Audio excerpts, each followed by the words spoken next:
2 ساڵە پارەی گەنمی جوتیارانی هەرێم چووەتە پاڵ کێشە زۆرەکانی نێوان هەرێم و حکوومەتی ناوەند. ژمارەیەک پەرلەمانتاری کوردیش لە پەرلەمانی عێراق ئاماژە بۆ دەکەن ئەو گەنمەی 2 ساڵی ڕابردوو لە هەرێمەوە ڕەوانەی بەغدا کراوە بەشێکی لە دەرەوە هاوردە کراوە لەلایەن بازرگانەکانەوە و تێکەڵ بە گەنمی جوتیاران کراوە. هۆشداری ئەوەش دەدەن ئەگەر ئەو دۆسیەیە بە تەواوی یەکلایی ببێتەوە ئەگەری ئەوە هەیە بەغدا پارەی گەنمی ئەو 2 ساڵە ڕەوانەی هەرێم نەکات. حکوومەتی عێراقی لەو ماوەیە داوای کردووە پێویستی بە چەند ده هەزار تەنێک گەنمی هەرێم هەبووە کە ئێماڵێن ئەوە نەمان ئەنتاژ هەیە ناردویانە کە ناردویان لەوێ فەحسیان کردووە دەرکەوتووەمە گەنمی تێکەڵەی وڵاتانی کەیە بە نرخی هینی هەرێم پارەکەشیان ناوە بە هەرێم ئێستاوان پارەکەیان ناوە ئەمانش گەنمەکەیان ناردووە گەنمەکەی ئێرە کە نێراوە بە کەڵکی بەکارهێنان نایە لەبەرەوە یەکێک لە احتیمالەکان ئەوەیە لە جاتی ئەو پارەی نێراوە و گەنمەکە بە کەڵک نایە ئەوان ڕەفزیەکەن احتیمال لەوەیە کە لە پارەی جوتیاری ئەسڵی هەرێم ئەو پارەیە بجێڕنەوە.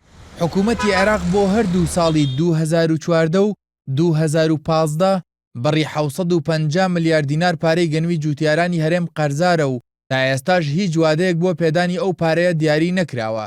هەروەها بەوتەی ئەو پەرلەمانتارانە بە دوواداچوونیان بۆ ئەو پرسە کردووە ئەگەر ئەو دۆسیەیە یەکلایی ببێتەوە و دەربکەوێت گەنمی هاوردەکرا و لە دەرەوە تێکەڵ گەنمی جوتیارانی هەرێم کراوە ئەگەر هەیە ئەمساڵ بەغدا گەنمی جوتیاران وەرنەگرێت. بەڵام بەڕێوەبەری لقی سلێمانی کۆمپانیای گشتی بازرگانی دانەوێڵە دەڵێت نووسراوی فەرمیان لە بەغداوە بۆ هاتووە کە ئەمساڵیش بەغدا گەنمی جوتیارانی هەرێم وەردەگرێت. کتابێکم بۆ هات کە 14 2016 دەرچووە دوێنێ دەرچوو ئەمڕۆ بە ئیمێڵ بۆیان ناردم باسی ئامادەکاریەکە بۆ وەرگرتنی گەنمی ساڵی 2016 یعنی ئەمە ئیسپاتێک ئەمە بەڵگەیەکە کە گەنمی ئێمەش وەرەگیری ینی ئەمە ئیستیسنا نەکراوین لەوە. هەرچەندە جوتیارانی هەرێم 2 ساڵە پارەی بەری ڕەنج و ماندووبوونیان وەرنەگرتووە بەڵام بەردەوامن لە کارکردن و ساڵی ڕابردووش زیاتر لە 900,000 تەن گەنم لە هەرێم بەرهەمهێنراوە کە ئەو ڕێژەیە زیاترە لە پێداویستی ناوخۆ. کارزان تارق NRT سلێمانی.